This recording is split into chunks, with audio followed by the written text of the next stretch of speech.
I'm sorry to wake you. Are you sleeping? Mommy loves you.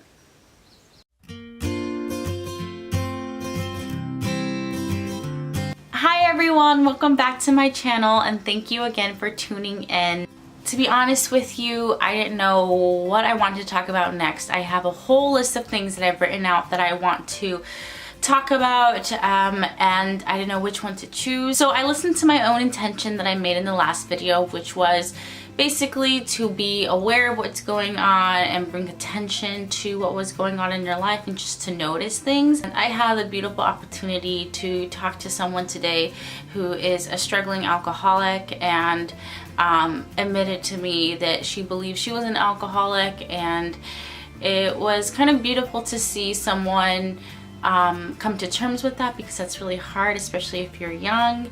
And so I thought it would be an awesome thing to share with you guys that I'm sober. I want to talk about why I'm sober, how I got sober, why I stay sober, and how sobriety really actually helps with me being the best witch that I can be, how it helps with my path of spirituality, and why I think it's important ultimately for me to stay sober in this life. So I got sober when I was 23 years ago. That is so wrong. I got sober when I was 23 years old. I got sober on February 16, 2014, and I mentioned the date because I think that date represents such A, a big decision, B, the turning point of a lot of things that happened in my life, and 3, it marks a day where I embarked on one of the most spiritual journeys I am still currently on. I got sober because A, I needed to, B, because I wanted to, and C, I think I'm still figuring that out. I think getting sober at 23 is pretty young. It's not the youngest I've seen. I've met 15-year-olds who are sober, and you know, God bless them.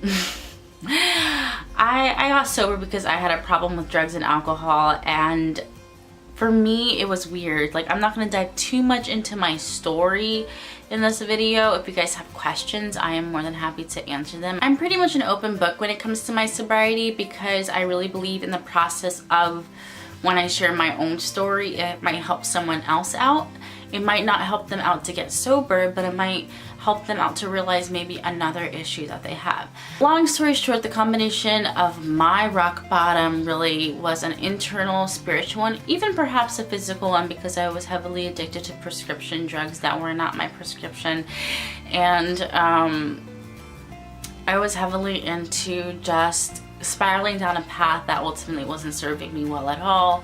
What's funny, I would say, about why I used or drank alcohol was because I ultimately wanted to connect to my spirituality, and it was weird. Like, I would do a lot of drugs because I thought it got me closer to God.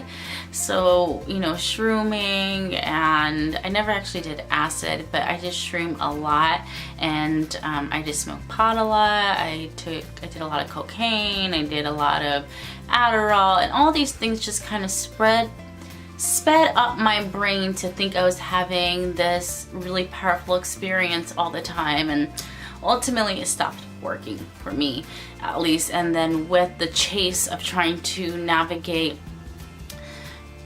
that like connection that I was always seeking, it just stopped working, and I couldn't get the high and the connection that I ultimately wanted. So, you know, and then I developed a physical addiction, a mental obsession, and there you have it.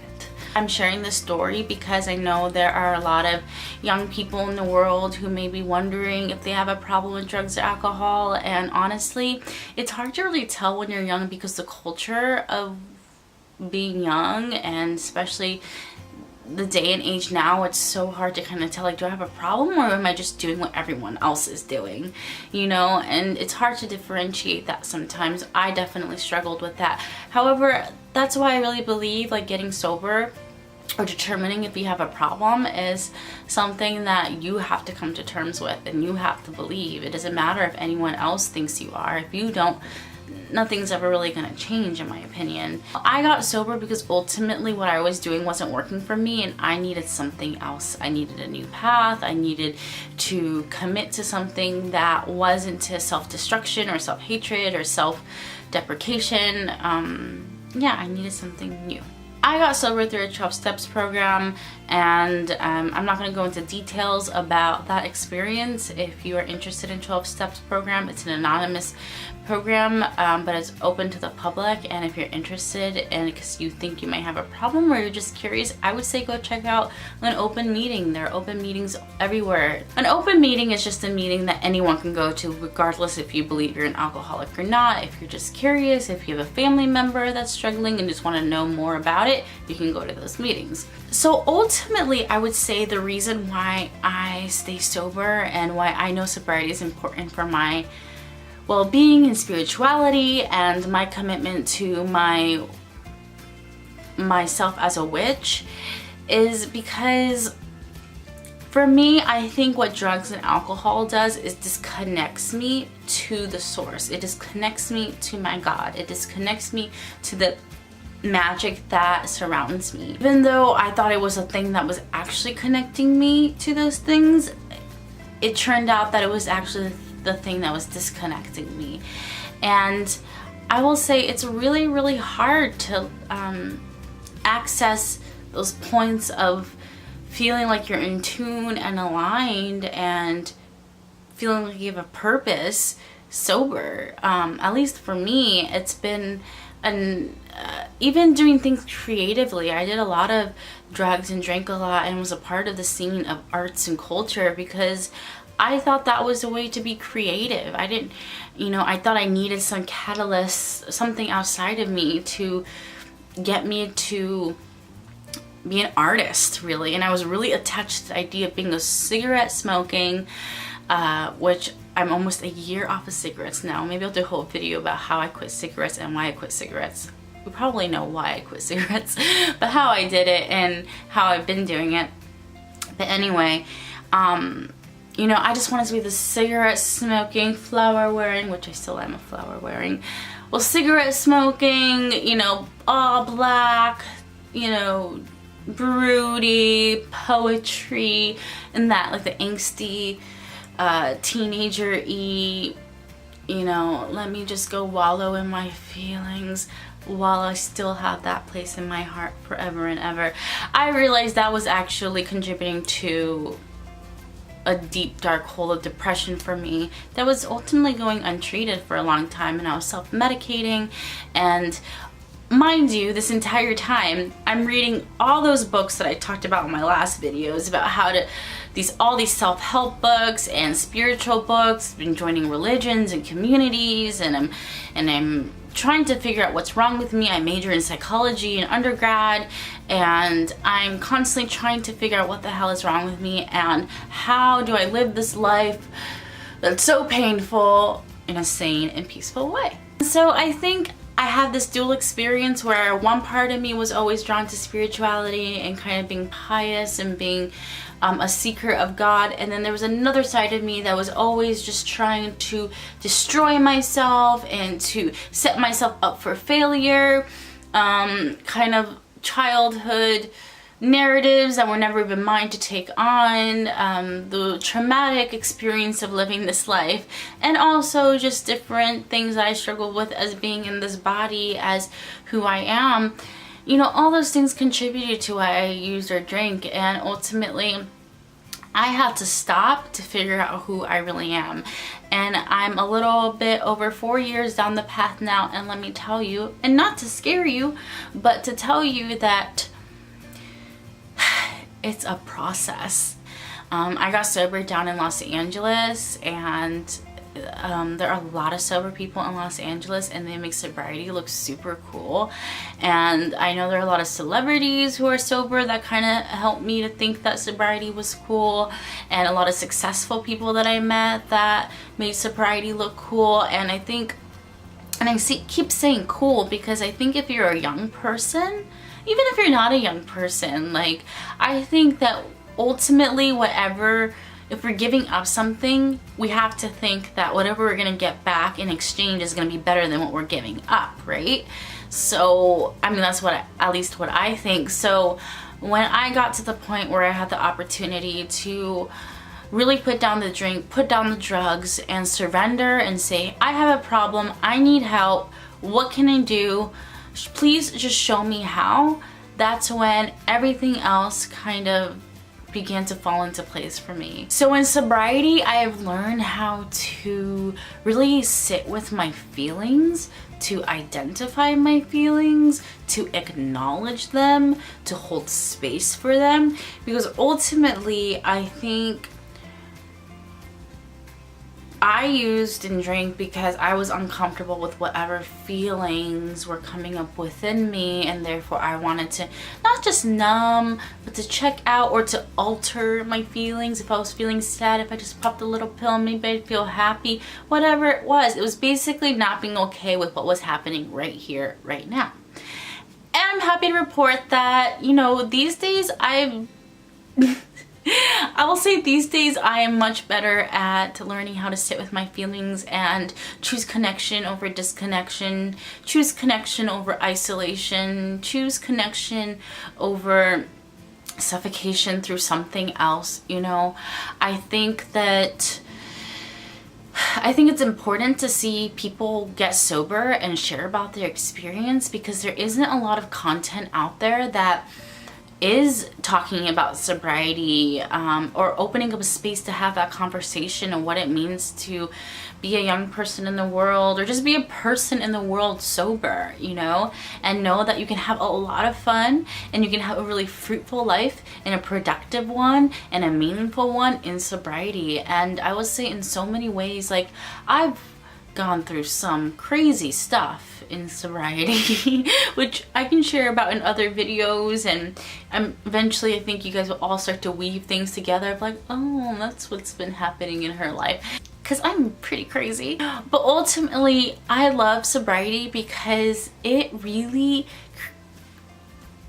helps me to feel that the connections that I make through my rituals and practices and the literature that I read and the people that I connect with is authentic and genuine and meaningful and honest. I remember there's so many times where I would go out on a night out and, you know, meet these people and laugh with them and hang out with them and feel like I was connecting, and then like leaving that space and feeling really empty, you know, and feeling really just void of anything true. And not to say those experiences are not good to have, or not to say those experiences are always that way, because there were times when I did have a really good time, you know, but for me at least, I was looking for something more, you know, just like my spiritual journey has always been. Even when I would, like, I used to say, if I can just shroom once a year for the rest of my life, I think I'll be okay. And that's kind of crazy thinking, right? And I would always have to explore, like, why is it that I felt like I needed like shrooms or some other drug to help me to feel like I was connected to the universe, connected to the earth, or connected to other people, or, you know, why I needed that to feel like I could live this life in a meaningful way. And I'm learning in my sobriety that it's not always easy, and there are a lot of situations that come up where people ask you, why are you sober? I think at this point it makes other people more uncomfortable than it actually makes me uncomfortable being sober. I'm really lucky in the sense that I'm in a relationship with someone who's sober. Most of my friends are sober, and the ones who aren't are really supportive of my sobriety. And I would say that, you know, and those people that I come across who are not familiar with being around a sober person in their life, like, I'm always happy to be the person who introduces that concept to them. And that's why I'm making this video. If you've never even heard of like sobriety, and or if you think that you need to get sober, I don't think you have to be an alcoholic to get sober. And that is my stance on things. You don't have to be a drug addict to get sober. You don't have to have a problem to get sober. You can have the most beautiful, fruitful, productive, amazing life and choose to get sober. a lot of figures in religious contexts, and I think even some, spiritual communities emphasize being sober.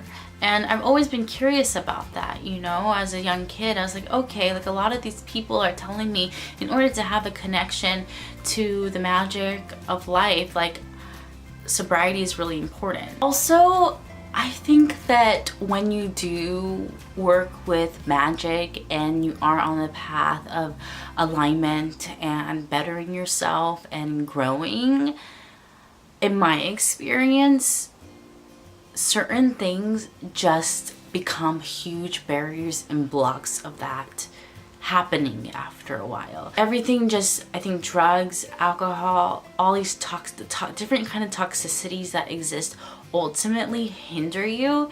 And that's why for me, I think with anyone who is interested in growing on this path of self-discovery and growth and what have you, I think sobriety really is a key element to getting there. And that's just my opinion, that's just what's worked for me.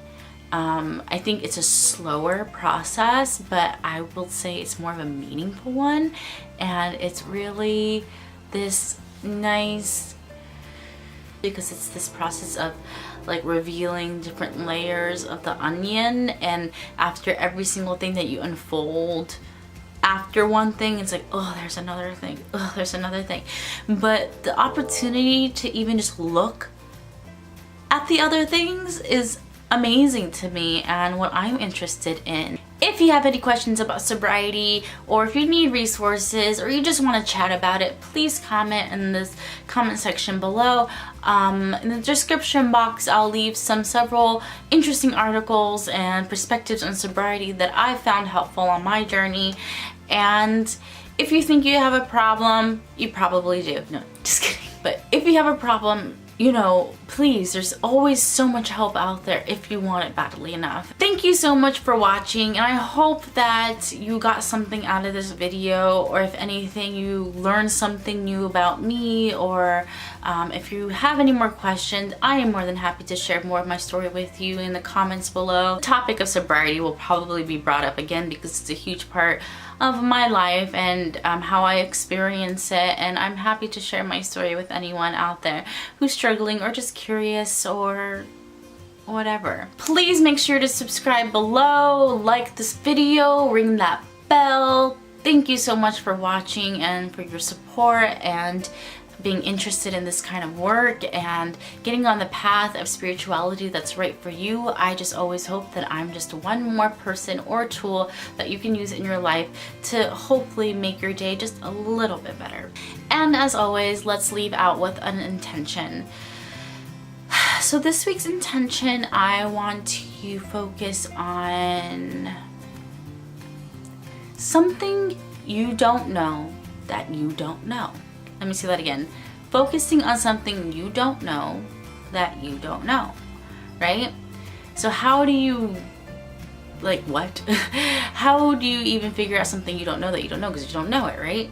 So I think that begins with pausing, taking a breath, and kind of like last week's intention, just noticing what's going on around you, and see and be open to like having something revealed to you. In so many ways, my sobriety was kind of revealed to me that this was the path I need to go on next. That might not be your path, but this week, just let's think about, is there something that we could be open to that we don't know that we need to be open to? Is there something else that the universe is trying to show us that could be a possibility that will actually add on to our lives in a way that we would have never thought imaginable?